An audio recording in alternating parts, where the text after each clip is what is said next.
అన్నయ్య వాళ్ళని దోచుకునే టైం వచ్చేసిందో. సో అందరికీ రాఖీ శుభాకాంక్షలు. సో మార్నింగ్ లేచి ఫ్రెష్ అప్ అయిపోయి మమ్మీ వాళ్ళ ఇంటికి వచ్చేసినాను. మా పిల్లలైతే ఇంకా పడుకునే ఉన్నారు. వాళ్ళు లేచే వరకు నేను మళ్ళీ ఇంటికి వెళ్ళిపోవాలి నా పని అంతా చేసుకుని. సో రాగానే మమ్మీ పూరీలు ఇంకా గుత్తి వంకాయ మసాలా చేశారనమాట. సో అది తిన్న తర్వాత ఇంకా అన్నయ్య వాళ్ళకి రాఖీ కట్టేసినాను.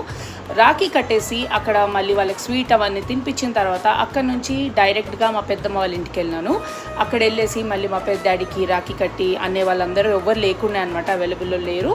సో వాళ్ళ కోసం రాఖీ అక్కడే పెట్టేసి మళ్ళీ అక్కడ నుంచి మా మామ వాళ్ళ ఇంటికి వెళ్ళి అక్కడ కూడా అందరికీ కట్టి మళ్ళీ అక్కడ నుంచి ఇంటికి వెళ్ళిపోయినాను అనమాట. సో దీనికి సంబంధించింది నేను ఒక లెంతీ వీడియో కూడా పెడతాను, చూసేయండి. అండ్ ఇప్పుడైతే ఇంటికి వెళ్ళి కుకింగ్ అయితే చేయాల్సిన అవసరం లేదు, ఎందుకంటే రాత్రే చేశాను కాబట్టి అది ఫ్రిడ్జ్లోనే పెట్టేశాను. ఇంకా తీసి వేడి చేయాలి. పన్నీర్ మటర్ మసాలా చేశాను కదా, సో నా వీడియోస్ చూస్తే మీకు తెలిసే ఉంటుంది. ఇంకెళ్ళేసి జీరా రైస్ చేయాలి. సో వీడియోస్ చూస్తూ ఉండండి అండ్ సపోర్ట్ చేస్తూ ఉండండి. బాయ్.